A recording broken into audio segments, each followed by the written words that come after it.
Attribution never has worked as it was advertised. And as someone who's been embedded with many a company that has tried to get attribution right more than once, like I have felt that it has never worked as advertised. Hit it! That's what I'm talking about. Wait! Okay, now, from the beginning. Hit it, boys. Welcome to Higher Ed Pulse, your no-fluff guide to artificial intelligence in higher ed. I'm Mallory Wilsey, bringing nearly 20 years of edtech and marketing expertise straight to your earbuds. Higher ed leaders are expected to master AI overnight, but let's be real, no one has time to sift through every headline, hot take, or research report. That's why every Monday, I'll break down what actually matters, fast, clear, and to the point. Want to sound like the smartest person in the room at your next team meeting? You're in the right place. Let's dive in. Welcome back to Higher Ed Pulse. Today's episode is for anyone who has ever walked into a board meeting and been asked, what's actually driving enrollment? Because in a world where dashboards glow and attribution promises precision, the scariest answer is this. You might be measuring the wrong thing. Josh Dodson says attribution is broken, and if he's right, a lot of higher ed marketing strategy is built on sand. Josh, we are going to dig in today. You bring 20 years of experience turning marketing data into measurable outcomes for higher education and healthcare organizations. He recently joined BVK as VP of Performance Marketing and Analytics, leading analytics, attribution, and performance marketing for BVK's clients. Josh is authoring a forthcoming book on marketing mix modeling called What's Working, the Marketing Mix Modeling Playbook. And I happen to get a sneak peek, and that is exactly what we're going to be talking about today. Josh, welcome to the Pulse. Thank you, Mallory. I'm thrilled to be here. I'm so excited to see you. I think the last time I saw you was in real life in North Carolina. Is that right? I think so. We were able to meet up when you were in town one day. Yeah, that was so nice. Cute little coffee shop and everything. But hey, at that time, you were kind of on your own doing this marketing mix modeling for a variety of clients. And now you are back in-house at BVK. And like 3 weeks back in-house at BVK. Yeah. I think when this drops, you'll have hit your 1 month mark. But my gosh, what has that transition been like? It's definitely been a change from going from not having a regular daily schedule and kind of being able to flex my hours a lot more to having that regular time on screen and everything like that. But it's been awesome. I've loved the transition. I have a great team. I've been able to meet tons of amazing people. And I mean, a lot of folks I'm sure are already well known in the industry that from BVK. It's a great company, and I'm thrilled to be able to lead analytics and kind of see what I can bring, things like marketing mix modeling, like we'll be talking about today. But yeah, it's been wonderful so far. Awesome. Yeah, Tam Powell is no stranger to Enrollify. I had the pleasure of interviewing her at the AMA conference a couple years ago, and I know since then she's been on a couple other shows. So, I mean, little plug, listeners, go find all the Tam Powell content you can, because she is like 10 out of 10. One of my favorite humans. I think it's certainly one of my favorite women in higher education. She's a force. And you get to work with her every day. I'm so jealous. Well, let's get into our topic of the day. Your book opens with a $10 million mistake. A company reallocates budget based on digital attribution data. The dashboards look strong, the math checks out, but then brand awareness drops and revenue follows, and the CMO gets fired. And this is every marketer's nightmare, right? But your diagnosis is blunt. Attribution systems reward what they can track, not what drives demand.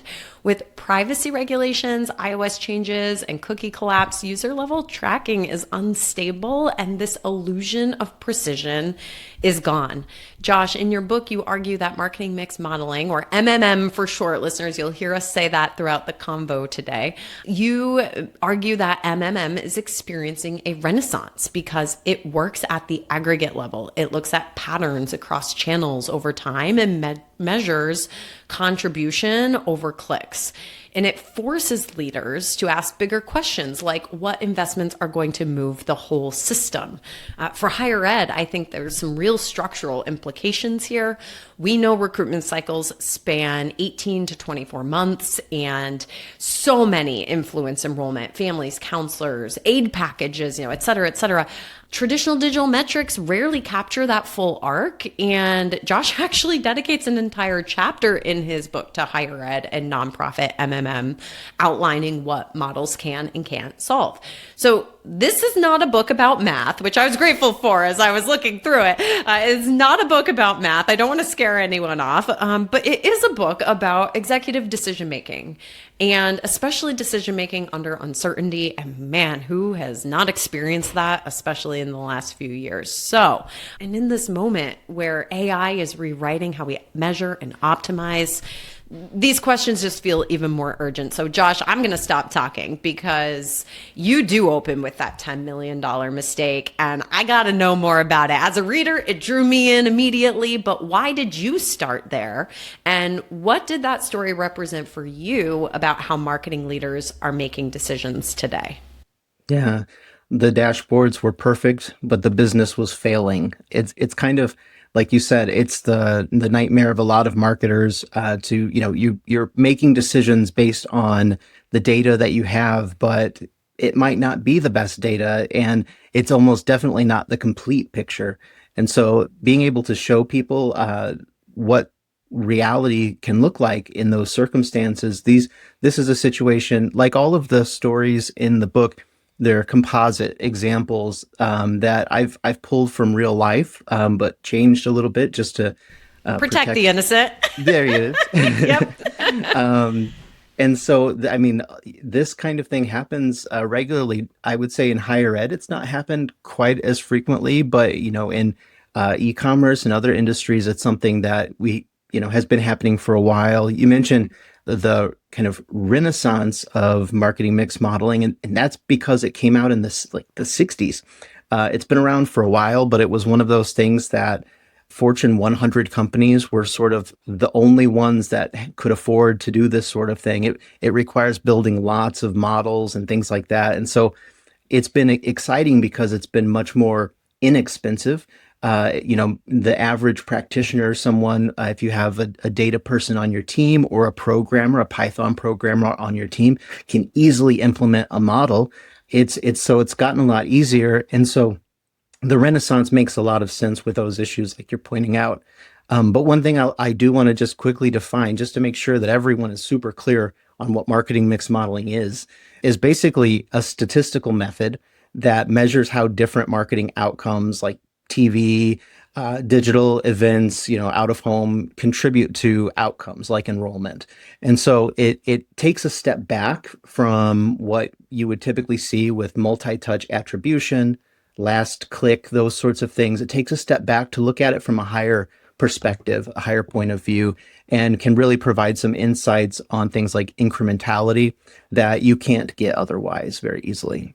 Yeah, we are in a performance obsessed world. I mean, my gosh, and there's so many different models, and I don't know that I have an opinion about what model is best and when and where, because it feels like, I don't know, it feels like the claim you made in chapter 1, that attribution never has worked as it was advertised. And as someone who's been embedded with many a company that has tried to get attribution right more than once, I have felt that it has never worked as advertised. And so, I don't know, Josh, you're the expert. What specifically is broken, and what do you think CMOs are kind of still clinging to? Yeah. So a few things have broken. A few years back when iOS 14.5 came out, cookie depreciation, all of this kind of blocking of tracking, especially across multiple websites, across devices, all of these things suddenly it became broken. We had been relying on them for quite a while. We tracking cookies across all of the visits, even CRMs and things like that. So we started to be able to see this deterioration of tracking. And so the tracking became less reliable almost overnight. And so that's something that's been a real issue. But even something that's a little bit bigger than that is that it even when it was working like it was intended, it never saw the full picture. And it never gave full credit to all of the players. I think one example I like to use is if you think about Michael Jordan, arguably one of the greatest basketball players of all time, won 6 championship rings with Bulls, but he didn't win it alone. Scottie Pippen, Dennis Rodman, he had a team of people that were right there supporting him. And I think if you could imagine, the game's over, Michael Jordan gets a ring and Dennis Rodman is sent home, or Scottie Pippen sent home, he doesn't get a ring. It's With a pat on the back. Like, good job, guys. What's with that? It's Yeah. the whole team played a part, right? They played together working towards that goal, and that's why they all deserve the rings. So I think marketing is a little bit like that, where we often treat the very last action as the most important. And it's important, but there's a lot that happened before it. And that's something that I think is really crucial to understand. There are a lot of blind spots, potential blind spots, in kind of a dark funnel in some way, if you think about it, because even when leads enter the CRM, they're only entering it at that point of lead. You don't know what happened before. You never have that full visibility. So this is something where, how we look at this, we think about it and think, how can we solve this problem? And well, that's kind of where some of this comes in. One of the important pieces that I think is worth mentioning is something called the carryover effect, right? So in marketing, it doesn't just happen, impact what's going to happen and then go away. Like, that impact continues over time. And so if you see an ad, you're going to remember that ad later on. And that's something that is just a natural part of marketing. But we don't model for that when we look at things like last touch. What was the very last channel that brought me here? Marketing mix modeling, however, does consider that. And it's looking at, the entire window of, does it take 6 weeks for this ad to work? Well, don't just measure the first week. So that's kind of a part of this, and building out that the evolutionary algorithm and the Bayesian modeling, these kind of advanced terms and stuff that you don't really need to think about too much, other than to know that it's been built to be able to solve some of those challenges that we weren't able to really model for otherwise. So it can fix a lot of things, but it also can't fix everything. And there's a line, if I'd had a physical copy, there's a line I would have underlined twice. You cannot market your way out of a demographic cliff. Oh, amen. Somebody finally said it. Okay. Yes. Why was it important to say that out loud, and maybe point out that, marketing mix modeling isn't the magic wand to every challenge? And like, if I'm an enrollment leader listening right now, how should I interpret that? Yeah. Well, you can't fix a demographic problem with more marketing. If people don't exist in the demographic that you're targeting, you can't invent them out of thin air, unfortunately. Wait, Claude can't do that yet? Not yet. Maybe soon enough. But that it's like a real challenge. And I think that, what can you do? Well, you can target other areas and kind of reallocate your budget, but you do have to face the reality of the situation. And so I think the first part is just recognizing that there is a problem, right? It's sort of like fixing anything. We want to recognize there is a problem here, but are we focused in the right areas to be able to really impact that and improve that reach in different areas? And so it's a real issue. Marketing mix modeling cannot fix everything. It can't fix a demographic problem. That's just the reality. But if you are wanting to optimize your budget and figure out like how do I do more of what's working and less of what's not, that's exactly what it can answer. And so you do have to be careful. There's no magic bullet for any type of measurement solution in marketing. So yeah, that there are definitely some things that it can't fix. Okay. Translation's the job, though. So how much of the success of this modeling approach is statistical rigor? How much of it is interpreting what you see? Sure. It's important to have the statistical rigor. When I always think back to my time at SNHU, where I had the privilege of working with some of the smartest practitioners in the industry. Kevin Seaman and Steve Kadarian were two people that would often quote something I would hear just kind of throughout the office. All models are wrong, but some are useful. Ooh, And I like that. if we think about it like that, like everything is wrong. Like we're not going to create a perfect model. And if you create a perfect model, it's probably not the right one anyway because it's overfitting.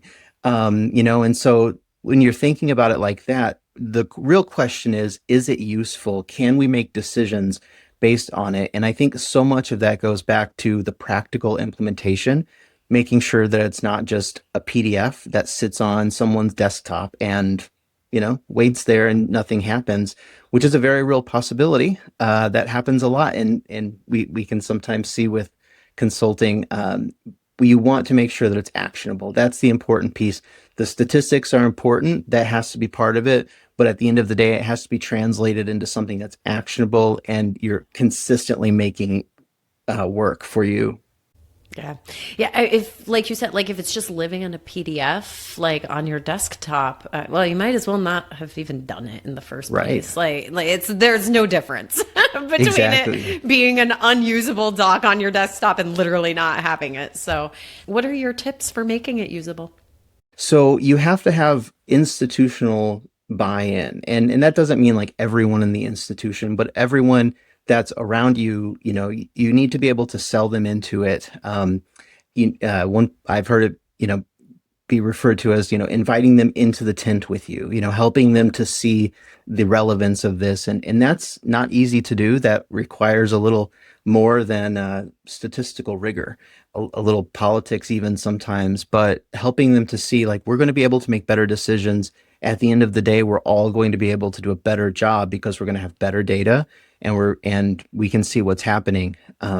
So I think that's a big part of it is just making sure that you have that buy-in, you're able to socialize it and get people excited because everyone wants to do a good job. Everyone wants to have their boss look at them and think like, you did great. Everyone wants that. And so if you help everyone see that this is work that we're doing together, that we're optimizing the entire funnel, that we're optimizing the entire way we're looking at this, it's easier for people to buy in, I think. So let's put our mindset into that of one of our listeners right now. Let's pretend we are the VP of enrollment at a mid-sized institution, but perhaps limited analytics depth. There's a lot of options out there. In your book, you outline some open source tools. Of course, there's different SaaS platforms. There's consultants like yourself. So where do I realistically start if I am that VP of enrollment? Yeah. So I think it starts with an honest evaluation of the resources you have available. If you have an awesome team that knows Python and has the time and the bandwidth to do this and to learn it, that's a fantastic way to do it. Having the team learn it and work towards it together. There are several open source options. I mentioned Robin is one of them. That was by Meta, the Facebook company. Another one is Meridian. It's an open source option that you can use. And there are several others. And then, as you mentioned, there are several paid options. The key, I think, really is just honestly evaluating what expertise and what skills are needed to be able to accomplish it. And sometimes that means bringing in a team, hiring an agency, like giving me a call and say, hey, let's talk and let's figure out how this would even work. And to be honest, some institutions just aren't ready for it. They just aren't. They don't have the data set up well enough to be able to do that kind of analysis, or internally the structure is just not working for them to be able to act on that kind of analysis. But if you have the team, you have the structure, the knowledge, there are a lot of different ways that you can approach that. So you mentioned like a consultant could accelerate this for an institution, but it wouldn't be a Higher Ed Pulse episode if we didn't talk about AI at least for a couple minutes, because we are in this moment where AI is also accelerating a lot of things, and it's easier and faster to optimize. How does AI intersect with marketing mix modeling? Like, does it make it better? Does it just continue to amplify the exact same measurement blind spots? Like, I have absolutely no idea. Yeah, this is an important question. And I think for a lot of people, when they first started encountering AI, they got excited about what it can do, and then maybe they realized some of its limitations. And so, in relation to marketing mix modeling, what AI does really well is it can help you with things like data cleaning, getting the data, pulling it from the right platforms, making sure that you're using the best version of that data, combining documents, things like that that might be a little bit trickier, outside of it. But one thing that I do want to be very clear is, when we're running these kinds of analyses, like we're generating thousands, sometimes tens or hundreds of thousands of models to just for one report, for one analysis. And that can take hours sometimes to run on, state of the art personal computers. It can still take hours. And so this is something that is still intensive when it comes to computing bandwidth, much easier and cheaper than it used to be. And there are ways to make it very inexpensive. But one thing is, like, if you're comparing that algorithm, the analysis, all of the work that's going into it for hours versus an AI looking at it, the AI will find patterns, but it's not going to look at it in the same way. You have to be careful because right now, the current state of AI, it's a lot more like emphasizing the multi-touch attribution approach. And so it can pull out some information, it can pull out some recommendations, but keep in mind that those recommendations are often tactile recommendations. They're tactical, they're small things that you can do in the platform to make changes and improvements. They're not strategic, higher level changes.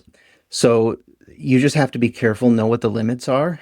In a couple of years, this might be an entirely different conversation where MMM can just do all of it. With AI, we're not there yet. Now, one benefit, though, I will share, just kind of an extra piece, is that one of my favorite things to do is take the analysis, the output, drop it in AI, and then say, like, explain this to me like I'm a 12-year-old. Yes. You want to be able to understand it in simple terms yourself so that you can explain it to other people in simple terms. So that's a great use of AI for this. That's a great idea. One of my new favorite prompts is that I'm having my AI write everything as if they're speaking to a 10th grader, finding, like, not at a 10th grade reading level, but like speaking to a 10th grader. And I'm finding that is like somewhere in that sweet spot of, it's not too basic, but it's not too jargon filled either. So there's my little pro tip. But so it does seem like there is a risk that AI is going to make some of these attribution problems worse. But so, okay, like, let's put ourselves back into the shoes of the listener. Like, if I'm a CMO and I'm looking to balance AI driven micro optimization with the macro level allocation decisions, like, what are your tips?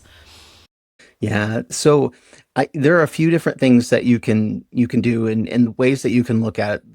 So AI is getting very good at telling you how hard to run, but marketing mix modeling tells you whether you're running in the right direction. Because it's extremely easy to run faster and harder, but you don't always know if it's in the right direction. Is this the right combination of channels, or do you need to mix it up and go in a different direction? So that's something that traditionally the old-fashioned way of doing marketing measurement has not fully answered that question that marketing mix modeling is able to. Do you see a future where AI is going to lower the barrier to entry for marketing mix modeling? 'Cause right now, I don't know that I could go out and do that on my own, right? Like, I don't have the right skill sets for that, but I've got Claude. No. But, like, I also don't want to risk, like, oversimplifying something that really requires a lot of judgment and experience. But, like, where will that barrier get lowered?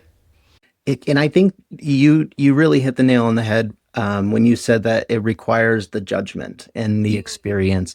That's something that AI isn't bringing to the table yet, not fully, obviously. We have that human judgment and the experience from past campaigns and all of that historical knowledge and the industry knowledge. AI can make up for a lot of that, but nothing can really make up for your own good judgment. And so I would say that AI can definitely lower the floor to marketing mix modeling, but the ceiling still requires human judgment. All right, that makes sense. So let's say I'm walking into a board meeting tomorrow. What is the one question about marketing performance that I should be asking differently because I just listened to this episode? Sure. So I would say, stop asking which channel won and maybe start asking which investments moved the whole system. Is the whole system moving in the right direction? Are you seeing the reliable signal in the noise that these channels, this group of channels together, are working stronger? So it's not an either or winner or loser, for a single channel like we often treat it. It's really more of what combination or how does this work together to move the whole system? And so I would say one additional piece to that would say, where should I spend my next marketing dollar? That is a very clear answer that marketing mix modeling can answer that no other approach is able to, at least not as well. So where you can spend your next dollar and is it moving the system? I think those are two really important questions. Yeah. Oh, I would say they are incredibly important questions. And what CMO doesn't want the answer to that, right? Like, of course you want to know where to spend your next dollar. So that dollar spent gets you 100 in return or 1,000 in return, whatever it is. That's awesome. Josh, it was just terrific getting to chat with you about all of this. As we're wrapping up, any parting thoughts? I would just encourage you, if you're thinking about doing marketing mix modeling, explore it, research it. My book will be coming out at the end of March. And so you can contact me on social media. LinkedIn is a great place to see a link to that book. And dig in, try it. Don't be afraid, but also recognize the limitations and have a truthful evaluation of your team to be able to do it or not. So, but always welcome. Give me a call. I'm always willing to talk about it. Amazing. All right, folks. Well, man, it is a busy time of the year, and we know that we are smack dab in the middle of yield season, and there are giving days left and right, all these really important things. Hopefully, this podcast is part of what gets you through the season. Do not forget to run to Apple or Spotify and leave me a quick rating or a comment. I so appreciate it. That's what helps our network grow. So on behalf of myself and all of Enrollify, we so appreciate that. And thank you for the privilege of being able to be in your earbuds every single week. Folks, we will catch you next time. Bye-bye.